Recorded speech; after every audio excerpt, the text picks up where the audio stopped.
Hello, Jessica. I am so glad that you're here. Thank you so much for being part of the podcast. Let's get started with your diagnosis and your story. Sure. So I am from Nashville, Tennessee, and I was diagnosed with stage 2B invasive ductal carcinoma, the fancy way of saying breast cancer. Um, I went through 16 rounds of chemotherapy. I had 24 rounds of radiation, a double mastectomy, a hysterectomy, and I did the 10-hour flap reconstruction, deep flap, where you may be familiar, fat tissue, blood vessels from my stomach into my chest. I have this little inside joke sometimes with my husband. I will grab my chest and say, "Oh, my stomach hurts today." And so, yeah, we make about it, but I am proud to say that I'm a 5-year breast cancer survivor now, thriving in life and hoping to give um, a hope, a glimmer of inspiration to someone who may be going through that right now. Excellent, Jessica. You are a shining example of just positivity and brightness. I love it. At the moment I saw your page on Instagram, I was like, this girl's got to be on the podcast. Um, and I love how you are making jokes and bringing all of that to light because the experience you went through was really tough. Like you just breezed through it like it was nothing. But it wasn't, right? And it was so much that you went through. 5 years is such an example of tenacity, and you were feeling so good. And yeah, congratulations to you. Thank you. I appreciate it. Yeah. Well, it all started with a self-exam and advocating for myself, knowing how to use my voice to get the diagnosis because I was 33 at the time. And where I live, in the US, screenings are recommended for women 40 and above. So I really had to speak up and, tell my story and compel my medical providers at that time to get me the screen to give me the proper diagnosis. Wow. Okay, so were you doing self-breast exams at the age of 33? Was that something you were cognizant of? Yes, I actually started doing self breast exams at 18 years old. I had a benign tumor that I found during my freshman year in college, and it was an accident. I went to the clinic on campus and they referred me for screening. I had a growing benign tumor called a fibroadenoma. It's something that's very common in women of menstruating ages. And because it was growing, they wanted to remove it. And so I had a lumpectomy at 18, and it was that experience that put me in the habit of a monthly self exam routine. So I had been doing self exams from 18 to 33 regularly. And it was that experience that helped me find the malignant lump in my breast 15 years later. Wow. Wow. Okay, so like so many of us, it started with an accidental find that brought you to a system of checking your breast. And is that once a month that you were doing it? Yep, at the time, I was doing it once a month right after my menstrual cycle. Mhm. Gotcha, gotcha. And so you found out right away as soon as you started to feel a lump. It was quite, I'm sure, small at that point, and you noticed. Is that right? Yeah, so it was 2018. I remember I did a self-exam in January, February, and then March, I actually skipped it. I had just turned 33. It was time for my well woman's exam. I was going to see my provider, and I thought, well, I'm going to skip it this month because I'm sure she will be very thorough and she'll let me know if there's anything wrong. And so I went to the appointment. She did a clinical exam of my breast where she checked both sides, and she didn't say anything to me. And I thought, she's like, all right, get dressed. You're fine. See you next year. I thought, great. 2 days 2 days later, I was taking a shower and it was the end of my menstrual cycle. And I thought, well, I just went to the doctor, but this is part of my routine. So I guess I'm just going to go ahead and do my exam. The right side, everything was okay. I went over the left side And if you start at the top of your breast and you go around clockwise, I got to about the 2, 3 o'clock position and I felt a lump. And I thought, oh my God, is this cancer? And I thought, no, no, no, no. I'm in the best shape of my life. Cancer only runs on my dad's side of the family. My mom's side of the family is fine. I don't drink. I don't smoke. I'm not a prude. I'm a cheap date. But I also had just gone to the doctor and I said to myself, she didn't say anything about this lump. She would have told me about this. I'm sure I'm fine. And when I got out of the shower, I went straight to Dr. Google to confirm and thought, okay, well, I don't have any dimpling, no puckering, no bleeding, no discharge from my nipple. I'm fine. Okay, because I don't have any of that. It's just a lump and the doctor wasn't concerned. I'm probably fine. And that was March of 2018. I finally got a proper diagnosis in August of 20. I'm sorry, yeah, August of 2018. It was March 2018 and August 2018 whenever I got a proper diagnosis. That's a long time to have to wait and wonder, and that's a lot. Okay.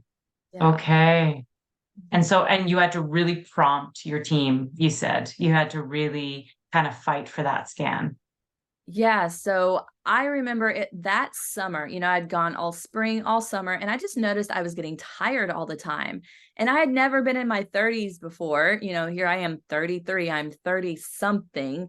And I noticed I was taking long naps in the middle of the day and waking up very groggy. I worked from home, I had the flexibility to do that, but I just could not keep my eyes open and I just wanted to sleep all the time. And I woke up one day and I saw a Snapchat story of a woman I had met at my sister's wedding, and she was shaving her head. And I text my sister, I said, "Why is so and so shaving her head?" And my sister said, "Oh, she's getting ready to start chemotherapy for breast cancer." And I thought, "Oh my God, she's a year older than I am.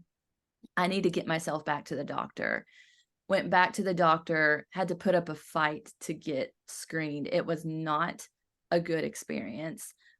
Basically treating me like I was crazy, like I didn't know what I was talking about. And I found out later that they were trying to hide the fact that they marked my chart as normal when the doctor did find the breast lump in March during my well woman's exam. She marked it as normal because she thought I was too young for cancer and that it was probably nothing, just something hormonal. And there was an exchange of words between me and the medical staff there. And again, I finally got the screening that that was warranted for my situation. After talking to a few medical professionals there and then seeing a practitioner who finally did, who seemed to have logic for that situation. She did finally refer me for a screening, and I was again diagnosed with stage 2B. The tumor was it was 4.2 centimeters, and I had 2 diseased lymph nodes. So thank God, I am a person of faith that just using my voice and doing self exams is how I got the proper diagnosis before it had metastasized even further. Absolutely. Oh, I just think back to when I was first diagnosed and how, like myself, I wasn't doing breast exams. I knew, like, I really did not think it was going to be a problem. And for me, it was an accidental find. And so in the accidental find world, by the time that I found it, it was very clearly something, and so and just like you found it at a point where it might have been a 1C or a 2A or something like that, but you had to wait and wait and wait, in order to get there. And they found mine. I think they speculated like between 3A and 3C. I'm not sure which one it was, but it was pretty far along. Mm. And I remember feeling like I was bothering my doctor even then when it was so large and it was noticeable. She was kind of like, it's probably nothing, but if you want, I can get you an ultrasound. And I had to opt for that. And so it's so frustrating that we're not getting the care at these young ages, because I was 31. And yeah, and so like we miss the we're missing these opportunities for us to be diagnosed, because one, we're not taught to self-exam, and two, we're not really respected when we ask for additional screening. Right. I have insight into that, but one of the things that I do talk about is medical gaslighting. Whenever someone is uncomfortable with your situation because they don't have the answer, or, so they project shame to make you feel a certain way, so you'll be quiet to appease how they're feeling. They're uncomfortable with your situation in some way. So they just want to stop and, yield your voice from saying anything else in those situations. And I'm glad you were able to get that ultrasound, but it sounds like the medical provider said, well, if you want, I guess you can do this. But, that kind of projection of shame is not helpful to anyone in any situation where screening would be warranted for a diagnosis. Absolutely, absolutely. Well, and so that brings me into, the question of how you turned your pain into purpose, because your story is just so exciting. It is such a powerful thing that you have done with your diagnosis, with everything that you went through. What did you move on to do, Jessica? So after my diagnosis, when I was losing my hair, I thought, well, I'm not going to be living under a rock for the duration of my cancer journey.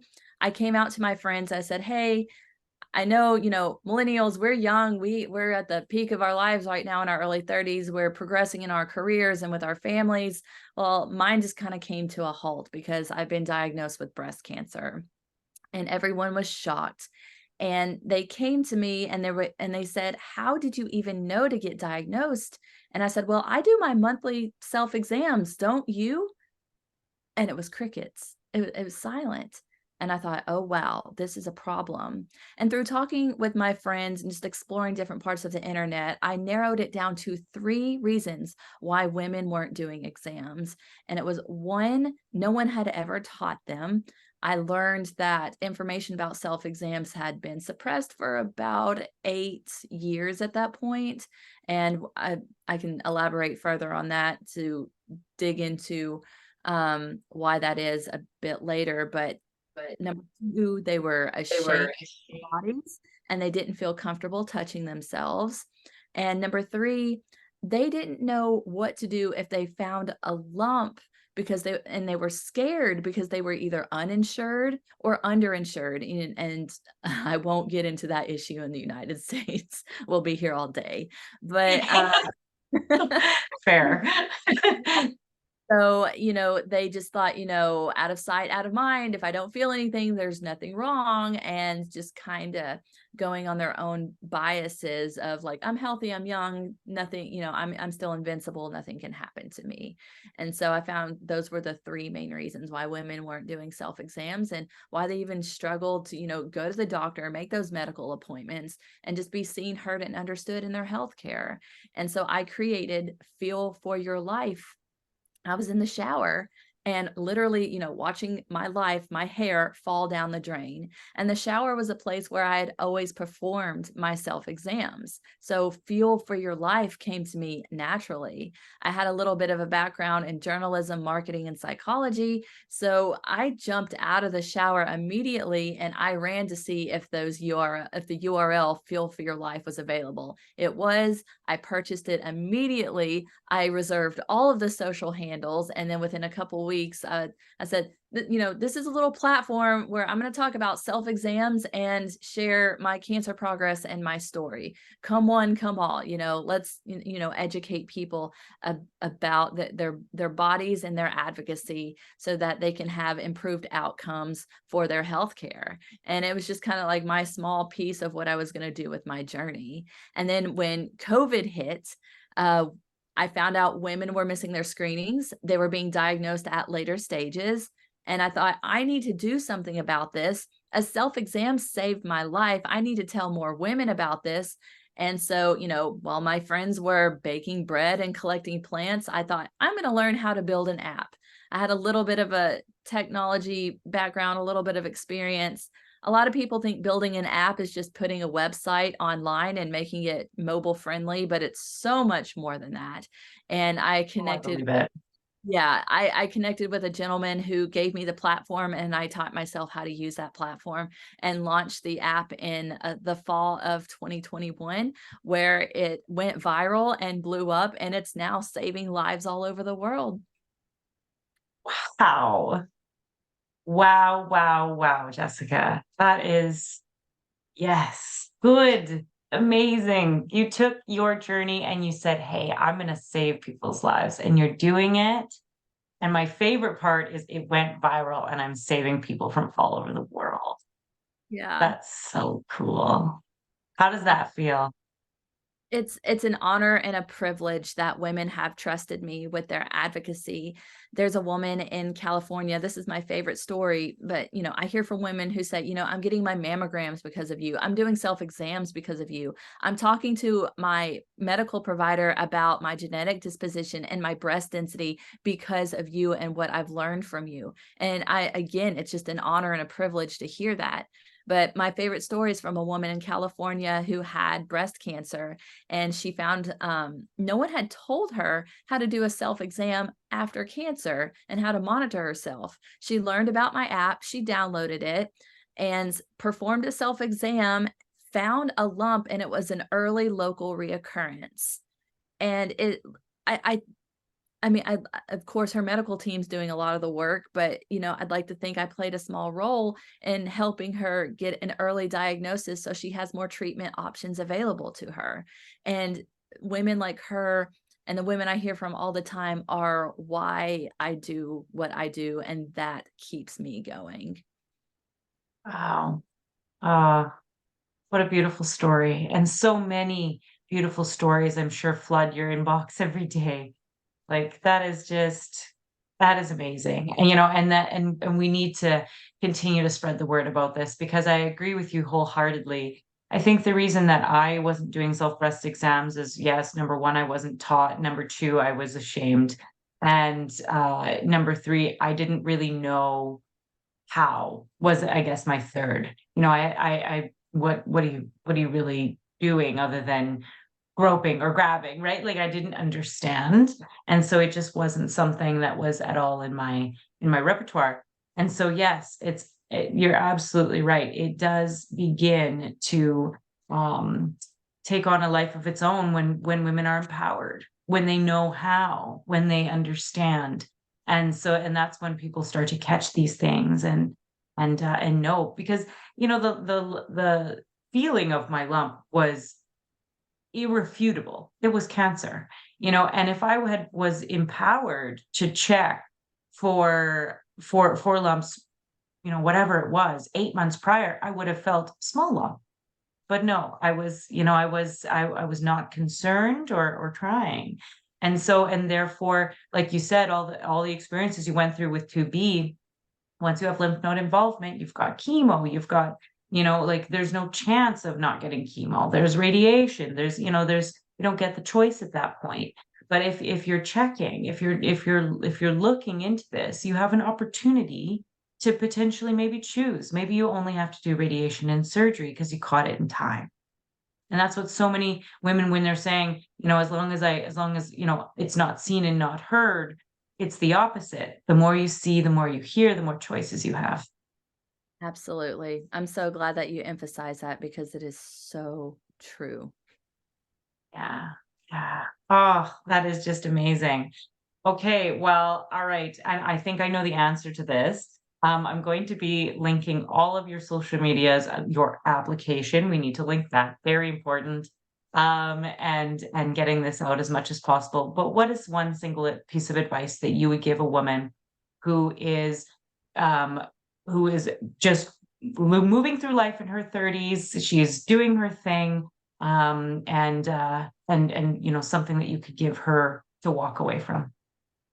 I'm going to say there are 5 important things you can do to advocate for your breast health. And number 1, find a great doctor who will advocate with you.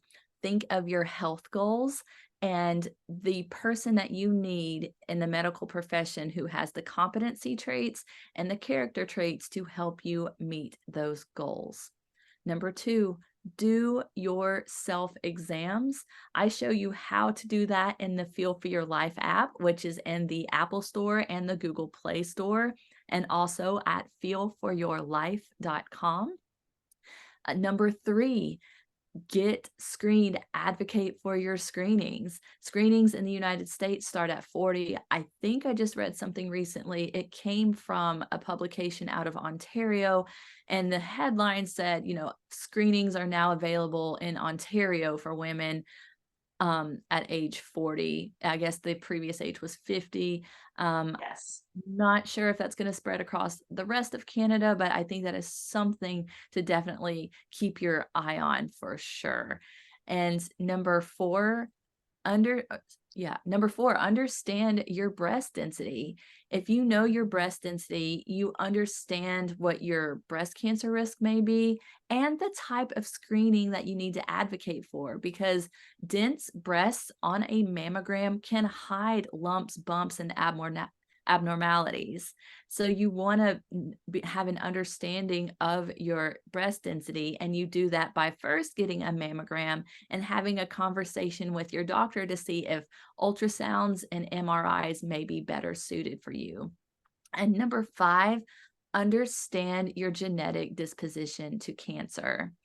I was the fourth generation on my dad's side of the family to be diagnosed with cancer. We have no known gene mutation. I am BRCA negative. I'm CHEK2 negative. I'm PALB negative. Everything has come back negative for me in my genetic testing, and other women in my family who have been tested. 14 women altogether in my family who, on my dad's side, have had breast cancer, and all of their genetic testing also comes back negative. But we also, I say cancer doesn't just run in my family, it sprints. There's lung cancer, there's pancreatic cancer, there's prostate cancer, there's leukemia.